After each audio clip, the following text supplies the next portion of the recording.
What did it mean to the disciples at the table that night for Jesus to be the bread of life?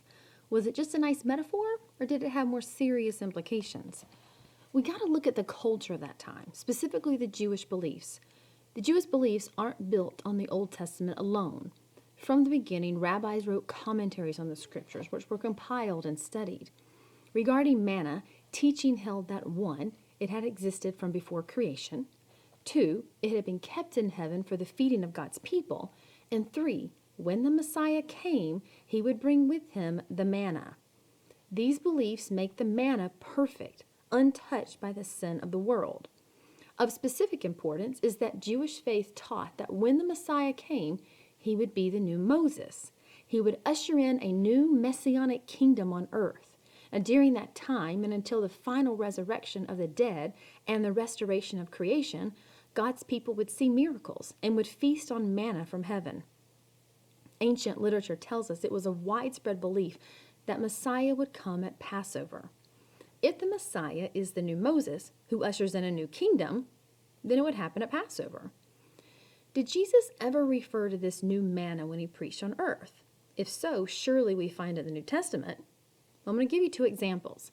The first is when Jesus tells the disciples how to pray, and then says what we call the Lord's Prayer. In this, Jesus says to pray, "Give us this day our daily bread." We take that to mean we should ask God to take care of our daily needs.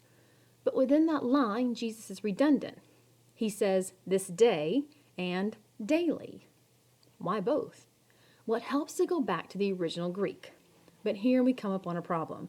The word used for daily in Greek is epiosios. I don't know how to pronounce stuff in Greek. It is spelled Epiousios. This is the first time this word is found in any ancient Greek literature. Therefore, scholars debate its actual meaning. They've got no other references to compare it to. Some say it can mean for the current time, or for the current day, or for existence. But if we were to look at this word in its most basic form, we get the meaning above nature. Basically, we get supernatural. Perhaps Jesus was telling his disciples that before you ask for anything else, ask God for supernatural sustenance.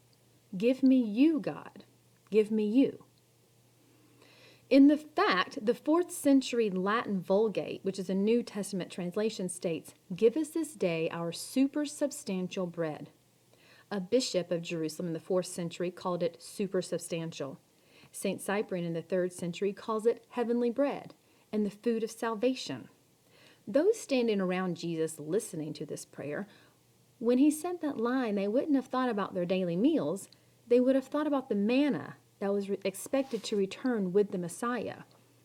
Now, there's one other instance we want to look at. We find this in the book of John, chapter 6. Jesus gives a sermon in a synagogue in Capernaum, which is a small village in Galilee. This chapter begins with Jesus supernaturally feeding over 5,000 people. At the conclusion of this miracle, Jesus has to escape the crowd. They wanted to make him a king, and they cried out, "This is indeed the prophet who is to come into the world." Well, this takes us back to the book of Deuteronomy in the Jewish scriptures, which foretold that one would come as a prophet like Moses. When the crowd saw what Jesus had done, they believed him to be the new Moses. They believed Jesus to be the Messiah. The crowd rushed to Jesus and demanded that he perform yet another miracle. They wanted Jesus to give them the miraculous manna bread from heaven forever. Well, this is what brings about the sermon at the synagogue. In this sermon, Jesus says, "I am the bread of life. Your fathers ate the manna in the wilderness, and they died. This is the bread which comes down from heaven, that a man may eat of it and not die.